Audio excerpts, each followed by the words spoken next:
Hello students, I am your English teacher Anushka Goyal. Students, in today's class, we will start chapter 11 of English grammar, that is verb.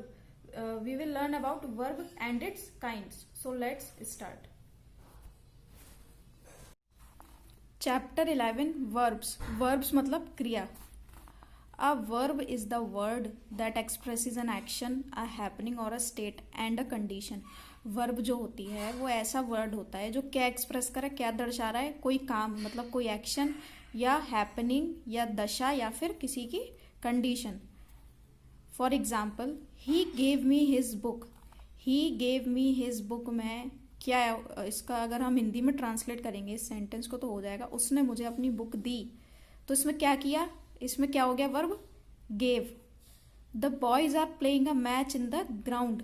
तो this is happening, playing, और we can say action. So this is verb. This orange taste is sour. ये संतरा जो है ये कैसा है, खट्टा है. तो इसमें उसकी क्या स्टेट है ऑरेंज की, कि वो खट्टा है. तो टेस्ट इज क्या हो गया, वर्ब. शी लुक्स हैप्पी, उसकी कंडीशन क्या है या फिर उसकी स्टेट का, वो कैसी दिख रही है, खुश दिख रही है. तो लुक्स क्या हो गया, verb. Now types of verbs. There are 4 types of verbs. Number 1, transitive verbs. A transitive verb needs an object to complete its sense.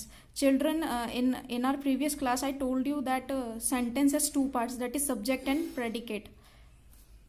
So, in addition with subject and predicate, it also has object. So, transitive verb जो होता है, it needs object to complete its sense. For example, the labourers are digging a pit. Labourers जो हैं वो क्या गड्ढा खोद रहे हैं.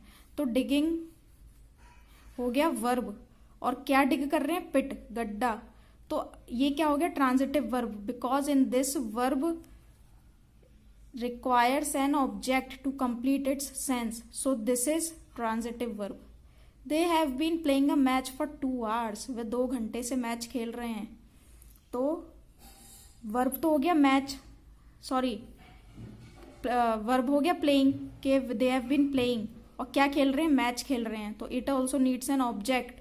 सो this is transitive verb because it needs an object to complete its sense. In the above sentences digging and playing are transitive verbs. In sentences में digging और प्लेइंग जो है ये ट्रांजिटिव वर्ब्स हैं. क्यों, because a pit and a match are completing the sense. Because a pit and a match are the words which are completing the sense of these verbs. So these are transitive verbs. There are 2 types of objects. Now objects are of 2 types, direct objects and indirect objects. Sometimes 2 objects, कभी कभी sense complete करने के लिए 2 object की जरूरत पड़ती है. For example, my father asked me a glass of water. My father asked me a glass of water. My grandfather tell us stories.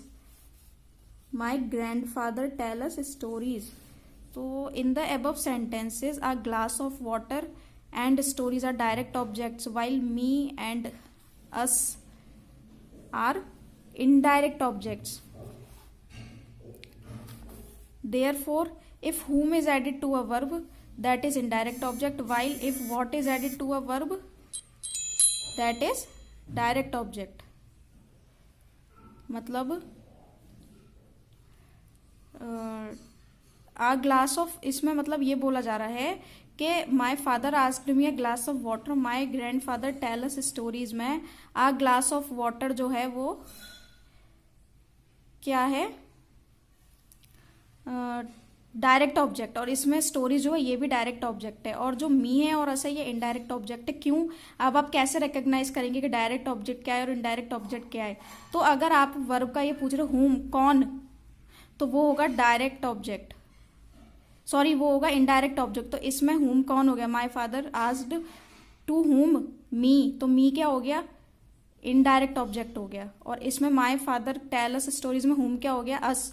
तो अस और मी क्या होगा, इनडायरेक्ट ऑब्जेक्ट. और वॉट है अगर, and what is added to the verb is direct object. So what is added to the verb, a glass of water or stories. So a glass of water is direct object and stories is also direct object. Now next kind of verb is intransitive verbs.